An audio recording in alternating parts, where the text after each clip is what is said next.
यवतमाळ जिल्ह्यात पाणी टंचाईचं संकट गडद होतोय। जिल्ह्यातील मोठे, मध्यम आणि लघु प्रकल्प या सगळ्यामध्ये केवळ 31% जलसाठा शिल्लक आहे।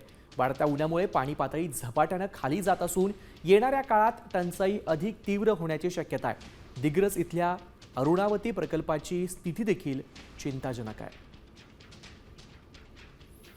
याचा आढावा घेतलाय आमचे प्रतिनिधी संजय राठोड यांनी।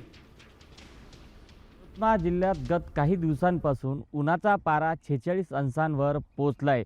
त्याचा फटका कुठेतरी जिल्ह्यातील जलसाठ्यांवर पडल्याचं चित्र सध्या पाहायला मिळते। सध्या आपण पाहू शकतो की मी सध्या दिग्रसच्या अरुणावती प्रकल्पावर आहे आणि हा प्रकल्प जिल्ह्यातील सर्वात मोठा प्रकल्प म्हणून मानला जातोय।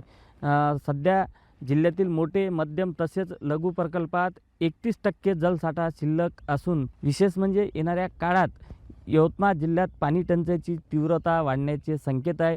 या अनुषंगाने जिल्हा प्रशासन सतर्क झाले असून पाणी टंचाई निवारणार्थ 6,81,50,000 रुपयांचा कृती आराखडा करण्यात आला आहे। त्यामुळे जिल्ह्यात येणाऱ्या काळात पाण्याची टंचाई अधिक तीव्र होण्याची शक्यता नाकारता येत नाही। त्यामुळे प्रशासन अलर्ट मोडवर आल्याचं चित्र आपल्याला पाहायला मिळते। संजय राठोड, साम टीव्ही न्यूज, यवतमाळ।